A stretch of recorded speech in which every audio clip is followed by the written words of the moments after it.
Jeff Swearing back with Give and Take, the segment of our show where we explore important scientific ideas and how they interact with the truth of Christianity. And today I'm joined by Ken Samples, and we're going to talk about COVID-19 and why would God allow something like this. Ken, it's good to have you on the show today.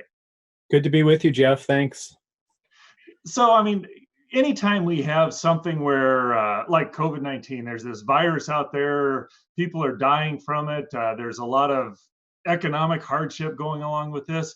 Kind of the question is, how as Christians do we interact with COVID-19? And I know you've kind of split this up in terms of different kinds of evils that are out there. Can you kind of flesh out what are the different ways Christians look at evil?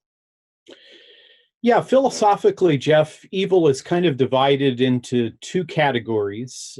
This is kind of a standard philosophical classification, if you will. First of all, there's moral evil. We're all familiar with that. That's evil that flows from the will of an agency, an individual, a person, etc. So murder, rape, robbery, those would be examples of moral evil. Maybe the best example would be the Holocaust with its cataclysmic, the murdering of an entire race of people. On the other hand, we also, in philosophy, classify evil as natural evil. That's kind of something that rubs people a little wrong at times, but really what it means is natural disasters, hurricanes, tsunamis, earthquakes. That's where people are hurt or there is great damage caused by natural forces. And we put various things within those two particular categories. So it seems like in these two classes, kind of the big distinction is there an agency behind it? Because with natural evil, you just kind of have things that are happening that cause harm to people, but it's really just, in some sense, operating by the laws of physics, whereas moral evil has a mind behind it or an intentionality about causing damage. Is that an adequate distinction?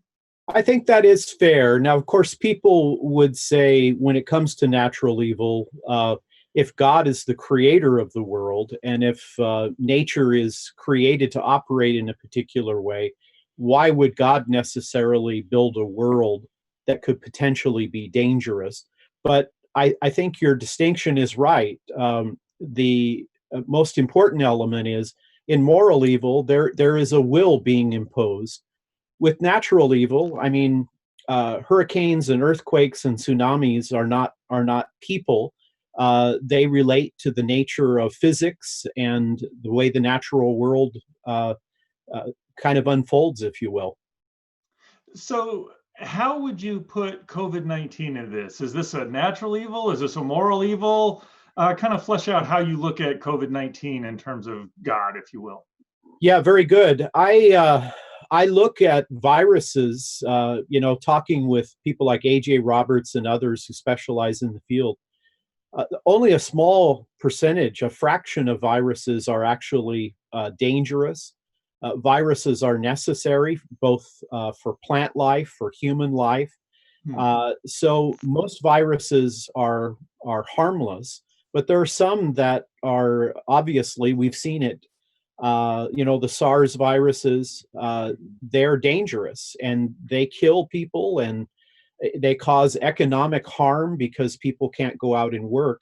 However, I think what is critical in all of that, and this is a point that Reasons to Believe makes about natural evil or natural disasters, is just like with plate tectonics, there's a trade-off. Plate tectonics in some ways makes the earth hospitable, but there's a trade-off. It also allows for earthquakes, and it seems that all natural disasters have that built-in trade-off. They have very positive qualities, but there are also potential dangers.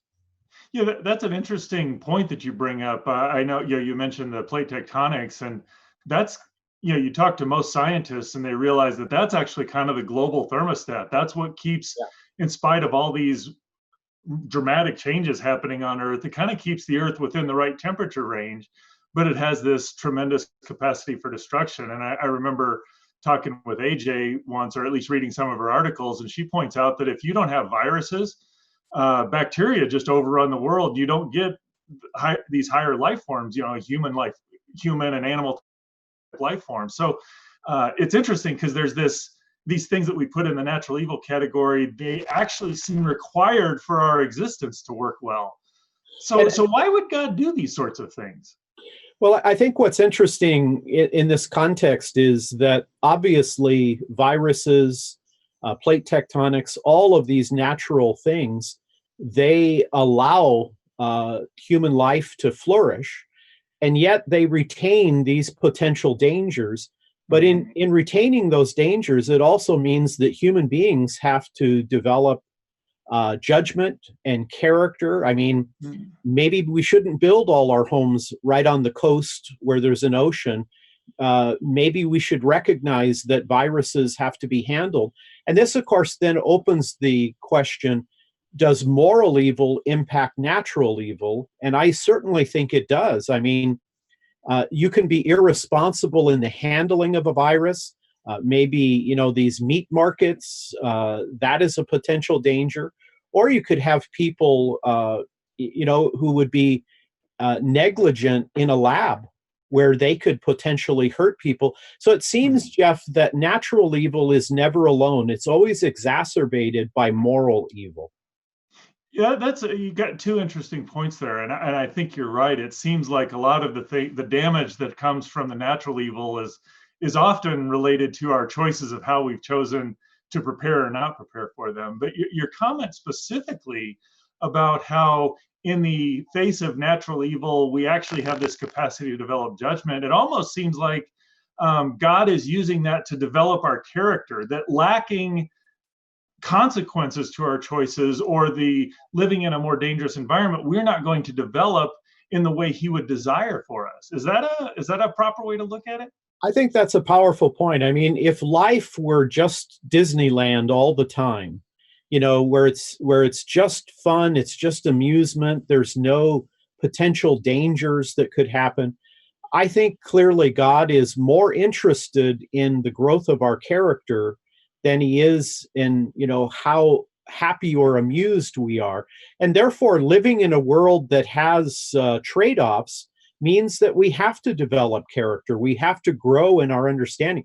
We have to manage the resources, or to use the image of God analogy, we have to take dominion over nature and exercise wisdom and good judgment.